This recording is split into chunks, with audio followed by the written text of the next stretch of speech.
sabemos que Isaías, ele é conhecido como profeta esse ano, porque foi um dos profetas que mais falou acerca do Messias, do Rei, do Filho de Deus. E é o maior livro de profetas que tem na Bíblia. O livro do profeta Isaías, ele tem 66 capítulos, compatível com os 66 livros que tem na Bíblia, né, pastor? A mesma quantidade de livros que tem na Bíblia é a mesma quantidade de números que tem no livro do profeta Isaías, que são 66 capítulos, certo? Então, irmãos, e aqui nós vemos que Deus, ele manda o profeta Isaías ir até lá, a casa do rei ou palácio, dar um recado, uma notícia. Não era uma notícia muito boa ao rei, e nem aos olhos daqueles que, com certeza, não tinha alguém ali que estava ouvindo. Mas Deus, ele diz para que o profeta fosse lá, fazer, ou levar essa palavra dizendo para o rei Ezequias, para que ele colocasse a sua casa em ordem, porque ele iria morrer, ele não iria viver, ou seja, porque ele morrerás e não viverás. Ele estava com essa enfermidade, a enfermidade era de morte. Há quem diga que essa enfermidade poderia ser uma úlcera maligna ou outra coisa pior. Então, quando o profeta chega lá diante do rei, irmão, você sabe o que é chegar diante do rei? Hein, pastor? Dizer assim: ó rei, assim diz o Senhor, põe a tua casa em ordem, porque tu irá morrer e não irá viver. E sabe o que é isso? Aqui na Bíblia é fácil, a gente lê rapidinho aqui, né? É simples, mas naquela época não era simples assim não. Você chegar diante de um rei e decretar a morte dele dizendo que Deus tinha mandado. Não, não era tão fácil. E aqui o profeta, quando dá essa mensagem, quando deixa a mensagem lá para o rei ele começa o quê? Ele não questiona. A Bíblia não diz que ele questiona, que ele pergunta por quê. Não, ele diz assim, apenas vira o rosto para a parede. Algumas traduções, que é que eu gosto mais dessa tradução, que diz que ele vira o rosto para a parede. Aqui na minha diz que ele vira o rosto para o muro. Essa tradução aqui, eu comprei a Bíblia naquele dia, mas essa tradução aqui não é totalmente diferente do que eu pensei. E ele vira o rosto ali para a parede e começa a orar a Deus, dizendo: Senhor, eu fui reto, Senhor, eu andei reto em teus caminhos, eu andei, Senhor, com o coração perfeito, ou seja, meu Deus, eu te obedeci, tudo aquilo que o Senhor mandou eu fazer, eu fiz, eu andei, Pai, fiel nos teus caminhos, eu não desobedeci teus mandamentos, eu estou andando de acordo com a tua palavra, Senhor. Aquilo que o Senhor ordena, aquilo que eu faça, que eu obedeça, eu estou obedecendo. Ezequias fez a sua oração sincera, carregada de lágrimas. No momento em que ele está ali orando, ao mesmo tempo as lágrimas estão caindo, porque essa é uma oração sincera. Glória a Deus. A Bíblia diz que o Senhor, ele não resiste ao coração quebrantado. Glória a Deus. E o tema dessa mensagem é: a oração muda a situação. Aleluia. A oração, ela muda a situação, aleluia. E aí Ezequias faz essa oração, e agora que o profeta vira as costas, que ele chega em certo lugar, o Senhor diz: vai lá, aleluia, avisa a Ezequias que eu ouvi as suas orações, e vi as suas lágrimas, e acrescenta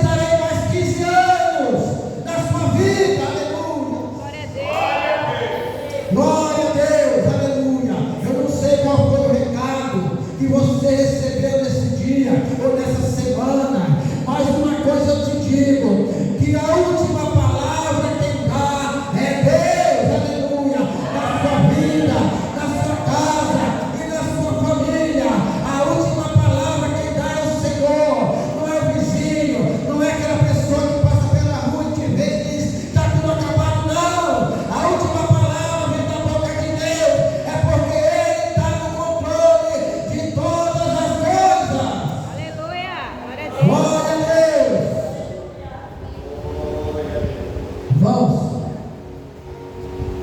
a vida e a morte estão na mão de Deus. É Ele que decide, é Ele que decreta. Ele tem o poder de tirar e dar a vida. É o único. O profeta aqui, Deus havia dado uma sentença para esse homem, para esse rei. Mas aí o Senhor, quando ouve a oração, ele diz, não, vai lá, eu ouvi a oração sincera de você. Eu ouvi as suas lágrimas. Que a Bíblia diz que tem um anjo, né, que apaga as nossas lágrimas, leva diante do Pai. Todas elas são reconhecidas diante de Deus. Todas as nossas lágrimas são reconhecidas diante do Senhor. Aleluia. Eu quero te dizer nessa noite, glória a Deus, que essa situação, ela pode sim ser mudada. Essa situação, ela pode sim ser revogada. Basta nós continuarmos em uma vida de oração, buscando ao Senhor, orando com sinceridade, que no tempo certo Ele muda a situação no nome de Jesus. Aleluia.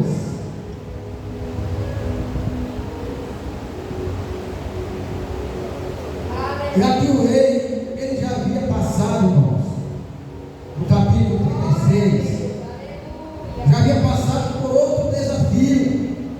O rei Ezequias, qual é o desafio, pastor? Quando Senaqueribe chega com seu grande exército, primeiro ele manda Rabsaque, que era o general, o comandante, levar uma mensagem, e ali ele começa a ameaçar, a amedrontar o povo. Ele começa primeiro a entrar aqui na mente do povo, porque o adversário, ele vai tentar primeiro pela nossa mente entrar, para nos causar medo, porque o ponto mais fraco nosso é o quê? É a nossa mente. Se ele conseguir penetrar ela, pronto, acabou. Aí ele começa a desferir palavras de ameaças, dizendo que era para que Ezequias se entregasse, que o rei, o grande rei, já havia destruído as 10 grandes cidades por onde ele passou, e faltava Jerusalém para que ele conquistasse. O rei diz, olha, se vocês não se renderem, vocês vão tomar o rio e comer as próprias fezes. E Ezequias, queridos, ele faz o que ele sempre fez, foi o que ele fez aqui no capítulo 38. Ele vai para o templo, quando ele sabe da notícia, ele vai para o templo, orar a Deus, apresentar aquela situação. Rabsaque, ele abre aquela carta e começa a ler. Aí ali ele parte para afrontar o próprio Deus. Uma carta que o grande rei da Síria, né, como ele era chamado, mandou. E Ezequias chega no templo e diz, Senhor, tu viu, Senhor? O Senhor viu o que o rei da Síria falou do Senhor? O Senhor viu as palavras de ameaça? O Senhor viu a carta?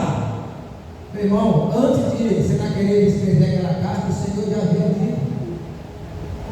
Porque a Bíblia diz que antes que a palavra nos venha à boca, o Senhor já sabe tudo.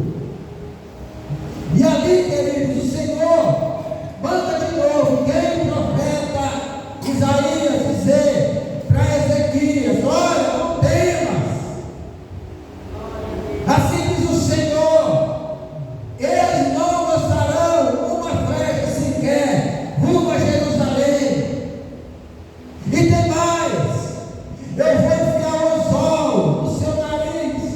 vou fazer ele voltar para sua terra. E chegando lá, ele será morto pela mão dos seus próprios filhos. E a Bíblia diz, pastor, que quando chega por volta da madrugada, o Senhor envia um anjo, e esse anjo mata mais de 180, se não estou enganado, 82.000 soldados. Queridos, o que eu quero dizer nessa noite, aplicar para a nossa vida, o Deus que nós servimos, Ele é poderoso, Ele é fiel, Ele é fiel, Ele é fiel para ouvir as nossas orações e responder no tempo certo e nos tirar desse cativeiro que quer nos prender a cada dia e nos tirar da presença dEle, mas Ele é fiel e poderoso para nos guardar em nome de Jesus. Glória a Deus, nos dá vitória.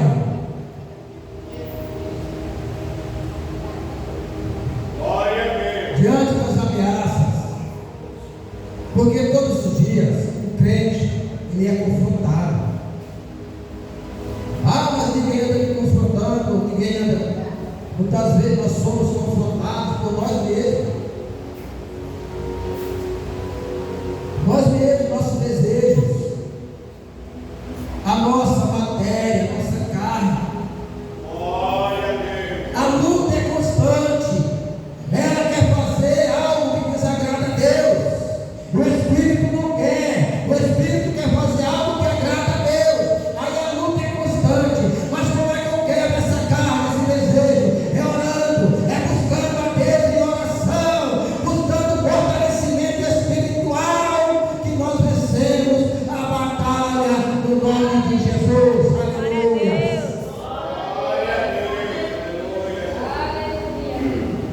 Aí quando nós decorremos ou folheamos a Bíblia, nós vamos ver lá em 1 Samuel 12, a perseverança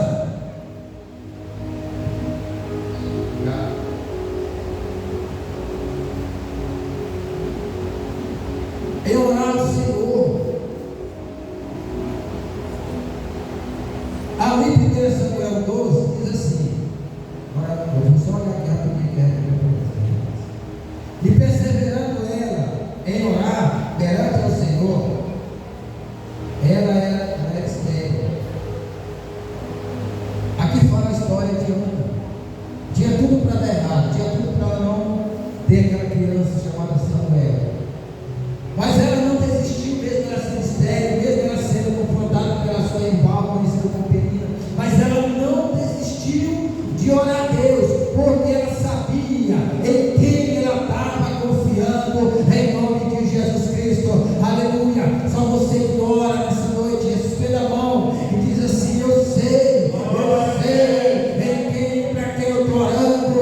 Eu sei que meu Deus é poderoso para responder a oração no tempo certo, e trazer libertação, trazer cura, trazer salvação no nome de Jesus.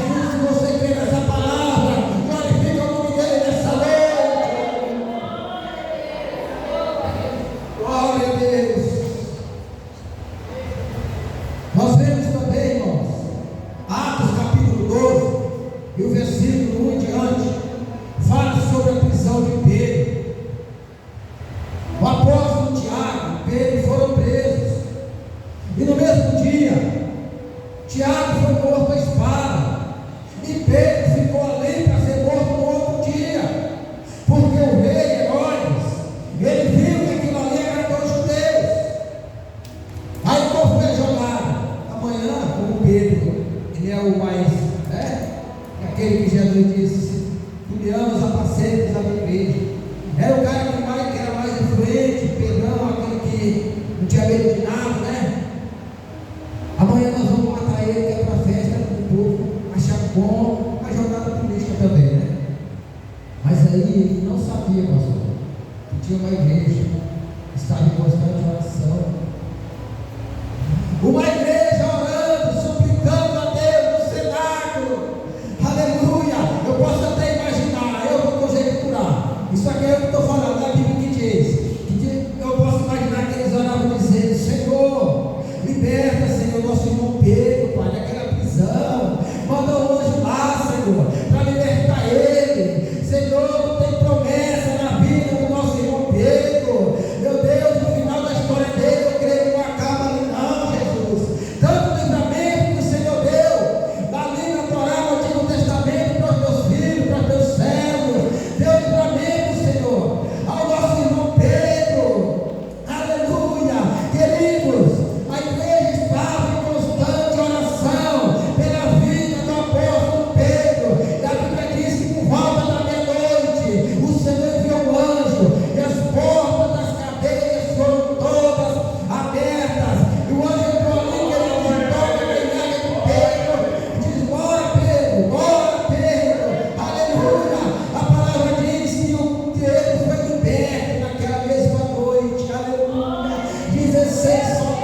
O Senhor está pronto para abençoar aqueles que clamam a Ele de dia e de noite, queridos, sem cessar. Aleluia. A palavra de Deus, ela fala lá em Tessalonicenses, 1 Tessalonicenses 5,17. Paulo está investindo a igreja para que ela tivesse uma vida de oração, para que ela orasse sem cessar, em meio a tudo que eles estavam passando, tristeza, lutas, falta de esperança. Mas Paulo vem dizendo na sua carta: olha, orai sem cessar, orai sem cessar, orai sem cessar, em tudo dai graça, porque essa é a boa e perfeita vontade de Deus em Cristo Jesus, o nosso Senhor. Aleluia!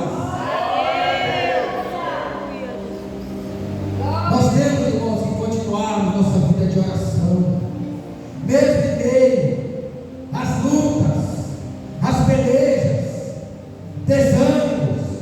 Ainda assim nós não podemos deixar uma vida de oração, queridos. Nós não podemos orar só quando nós chegamos na igreja, não. É bom, mas nós temos que orar em casa, não importa o horário. Mas eu oro, eu só oro de madrugada, amém, continue. Mas eu só oro, amém, continue orando. O importante é não deixar a vida de comunhão, a vida de oração, aleluia. O importante é nós estarmos em comunhão com o nosso Deus, pedindo seu fortalecimento, pedindo para Ele nos encher, aleluia, pedindo para Ele fazer conforme a sua vontade, em nome de Jesus, aleluia. O importante é isso, meus amados. Nós temos confiança naquele que recebe as nossas orações. Entendemos que no tempo certo Ele pode sim responder as nossas orações de acordo com a sua vontade. Louvado seja Deus. Aleluia. 1 Samuel 7,7. Os israelitas, eles ficam com medo quando os filisteus sobem para guerrear contra eles. E o caminho qual é que eles escolhem? É a oração. Eles pedem para Samuel orar a Deus. Samuel ora a Deus, Samuel. Os filisteus estão vindo aí para nos atacar. E Samuel levanta uma oração, um clamor. Aí se nós continuarmos lendo, nós vemos que o Senhor mesmo pelejou contra aquele exército para destruir, jogando pedra no céu, mata. Meu irmão, o nosso Deus é tremendo. Ele entra assim nessa guerra, por mim e por você, quando nós oramos, quando nós somos fiéis. Glória a Deus. Aleluia. Quando nós temos uma vida de oração, fidelidade, sinceridade na presença de Deus, Ele faz tudo, querido. Ele entra na peleja em favor dos seus, no nome de Jesus. Aleluia. Glória a Deus. Aleluia. E o Senhor deu a vitória ao povo israelita, ao seu povo escolhido. Por que Ele não dará vitória à sua igreja? E por que Ele não dará vitória a você e a mim? Estamos orando, pedindo, Senhor, faça conforme a sua vontade. Não sei, querido, qual é o problema, o que você está enfrentando na sua casa, mas o Senhor, Ele sabe. Eu te digo mais: não desista de orar, mesmo que nós venhamos ver a situação, e muitas vezes nós dizemos assim: eita, meu Deus, eu estou orando, Jesus, mas eu não estou vendo o resultado, meu Deus, parece que está piorando cada vez mais. Meu Deus, esse homem, essa mulher não quer saber, Senhor, de buscar, não quer saber de mudar de vida, mesmo que nós estejamos olhando para essa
Então, queridos, Ezequias, o Senhor já havia dado a sentença,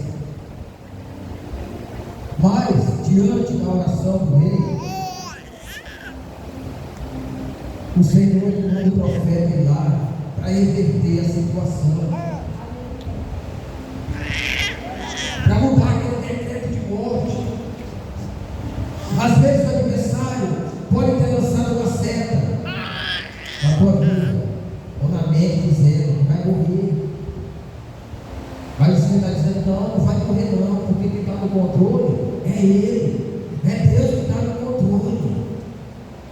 Imagina o Senhor dizendo: vai lá, Isaías, fala para ele que ele vai morrer e não vai viver. E diante daquela oração sincera, o Senhor diz: vai lá, diz para ele que eu vou acrescentar mais 15 anos de vida para ele. O Senhor declarou, o Senhor ordenou. Agora, o adversário que não tem parte de ninguém, que não tem parte de ninguém que é de Deus. Ah, vai morrer, não, vai morrer não. Esse aqui é meu, essa aqui é minha. Não vai morrer não, porque eu estou ouvindo as orações da mãe, ou do pai, ou da irmã, ou do esposo, ou da esposa. Não, não vai morrer não. É Deus que está agindo, é Deus que está agindo na vida daquela pessoa que nós tanto oramos, e Deus está dando um livramento em nome de Jesus. Aleluia! É Deus que age, é Deus que dá o livramento. Às vezes, com os nossos olhos físicos, carnais, nós não estamos vendo nada acontecer. Mas cada livramento que essa pessoa recebe, é Deus que está dando através das nossas orações. Por que é que ela está viva até hoje? É por causa das suas orações, mamãe, papai, irmão, irmã, esposa, esposo. É por causa das nossas orações. Quem lembra daquela mulher cananeia? Aquela mulher foi uma intercessora.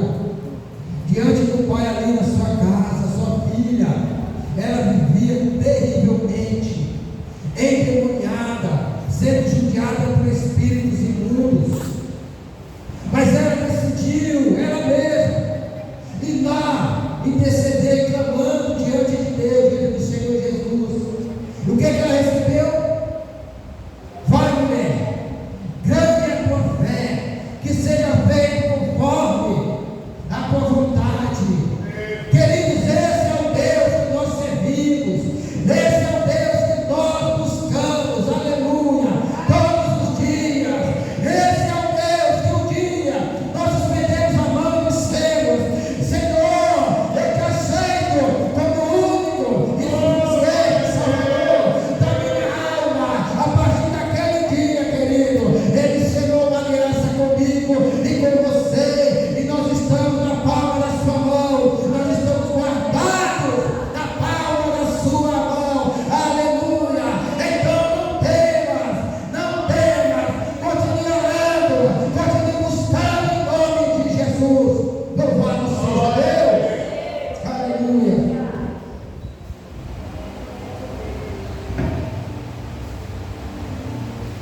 E para nós entrarmos para a terra, quem lembra do decreto do profeta que foi lançado na vida do profeta Daniel?